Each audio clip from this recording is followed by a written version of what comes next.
Qu'est-ce que les chevaux pensent après une séance de trust technique? Hello tout le monde, je reviens vers vous pour cette petite vidéo un peu particulière que j'ai créée en collaboration avec Peggy Reboul, une communicatrice animalière. J'étais assez intimement persuadée, sans avoir de moyen de réellement le vérifier, qu'une communication animale qui est faite avec un animal avant une séance en trust technique et après était très différente. Pour ceux qui tombent sur la vidéo, la trust technique est une pratique d'apaisement mental qui contribue à réduire l'activité mentale de la personne et de l'animal en même temps. L'idée sous-jacente à la trust technique, c'est que nous partageons des sentiments. Et on va utiliser ce partage de sentiments entre l'humain et l'animal pour apporter un sentiment différent, un sentiment d'apaisement. L'idée étant que l'animal puisse aussi se libérer et laisser partir des choses qui ne sont pas en paix maintenant grâce à notre écoute et notre considération.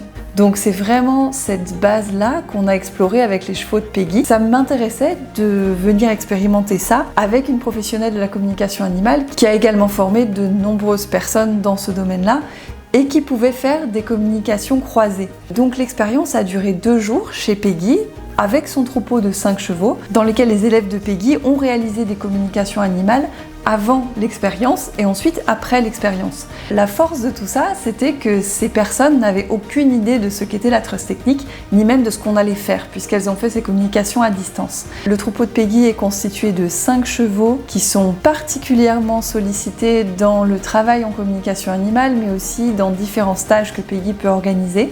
Ce sont ce que Peggy va décrire ensuite des chevaux guérisseurs, qui ont cette faculté et cette sensibilité particulière à l'humain et cette réelle volonté de contribuer, d'être au service. Et le travail qu'on a fait en trust technique, même s'il s'est porté sur les individus, a vraiment pu essaimer au niveau du troupeau. Donc Peggy va vous expliquer un petit peu sa démarche et aussi le rôle de son troupeau et la qualité de ses chevaux guérisseurs.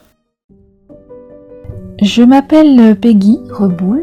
Je suis peut-être plus connue sous le nom de Réa Communication. Je suis donc interprète animalière, autrice de Conscience animale, Ces animaux qui n'en sont pas, Diète de forêt et La voix du cheval. 4 ouvrages qui sont parus chez Mama Édition entre 2021 et 2025. Aujourd'hui, j'ai souhaité collaborer avec Chloé pour les raisons suivantes. J'ai à la maison un troupeau de 6 chevaux, dont 5 chevaux guérisseurs qui se mettent régulièrement à disposition du plus grand nombre de personnes à travers les stages de communication animale. Ces animaux donnent sans compter, avec une grande générosité. Ce sont donc ce qu'on appelle des chevaux guérisseurs, mais je tiens à spécifier qu'ils ne le sont pas tous. On peut dire d'une certaine façon que c'est un choix d'âme et que ces chevaux ont une certaine prédisposition, une forme d'empathie que tous les chevaux n'ont pas forcément. Ils ont aussi l'allant de participer au bien-être ou à l'éveil aussi de l'humanité. On va dire que c'est un choix d'âme. Néanmoins, sur le plan incarné, en tant qu'être cheval, il peut y avoir des répercussions et j'estime qu'il faut être extrêmement vigilant, observer et attacher une attention particulière sur leur santé psychique. Bien sûr, ces animaux sont régulièrement pris en charge en ostéopathie, en soins énergétiques, en communication animale, en shiatsu également. Mais là, ce qui me plaisait beaucoup dans la trust technique, c'est que l'écoute ne passe pas par des projections, par des interprétations, mais uniquement par l'observation du corps physique. Quoi qu'il en soit, il était important pour moi qu'on ne soit pas donc dans le mental, mais uniquement dans cette écoute du corps. À la demande de Chloé, nous avons, avec mes élèves et une amie, écouté les chevaux en communication animale en amont de cette expérience, mais aussi en aval, pour sentir s'il y avait des différences. Nous les avons écoutés et réalisé un scan physique, un scan psychique et porté bien sûr toute notre attention sur ce qu'ils nous disaient. Le résultat a été très intéressant et nous avons constaté des améliorations sur le troupeau dans sa globalité et sur chaque cheval bien sûr. Alors voici le cas de Andalous. Andalous est le cheval phare du troupeau, on va dire. C'est aussi le chef du troupeau qui endosse beaucoup de responsabilités. C'est un cheval qui a même coécrit le livre La Voix du cheval avec moi. C'est un petit peu le cheval star, on va dire.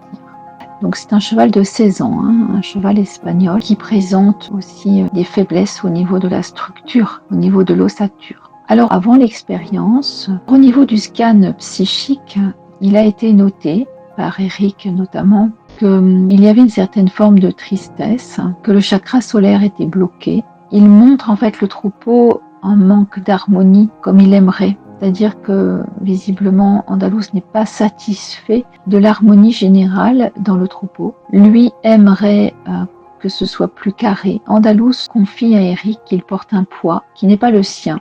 Eric note que c'est un cheval qui a une grande sensibilité. Au niveau de ce que je perçois, moi, physiquement, je perçois donc une gêne au niveau du plexus et de l'estomac, une gêne respiratoire au niveau des poumons, comme s'il y avait une compression et une tension au niveau du poitrail, et un chakra solaire bloqué et un chakra cœur et la zone cardiaque en manque de fluidité. J'ai l'impression d'un corps scindé en deux en termes de circulation. Je le trouve donc suractif devant et endormi à l'arrière, avec des problèmes lymphatiques et une circulation sanguine, en résonance avec moi d'ailleurs, difficile.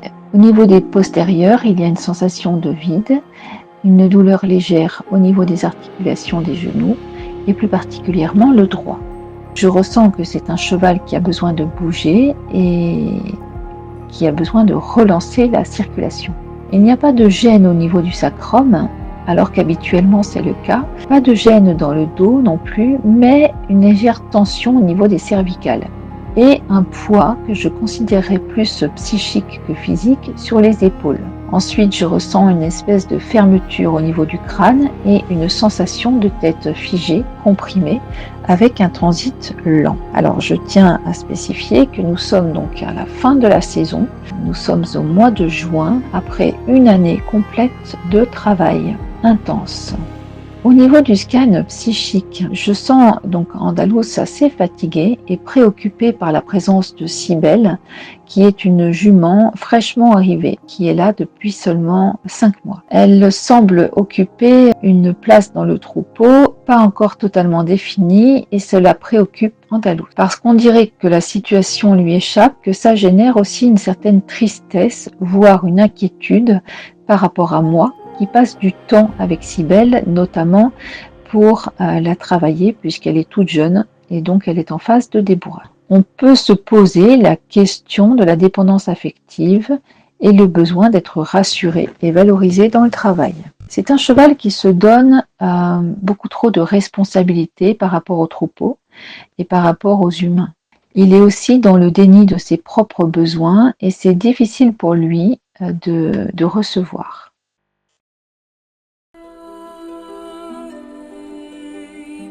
Maintenant, voici le compte-rendu d'Andalous après l'expérience.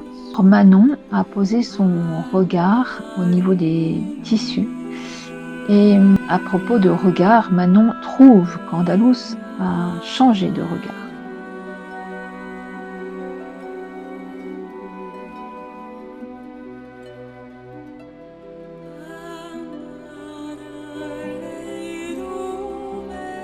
Et dans l'écoute des tissus, il y a une autorisation directe de communiquer. Aucun palier à passer quant à la demande du tissu de leur retour d'expérience.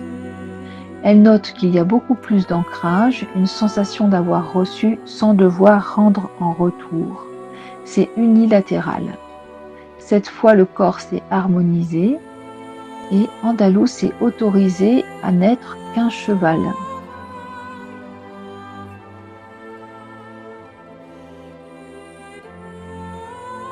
Pour ma part, et Eric également, je ressens Andalous libéré d'un poids, avec une circulation énergétique beaucoup plus fluide, mais une circulation des fluides lymphe et sang qui reste encore difficile. Je le trouve plus stable dans ses pieds. Il a un ancrage renforcé. Je note aussi une certaine satisfaction de sa part et même un soulagement.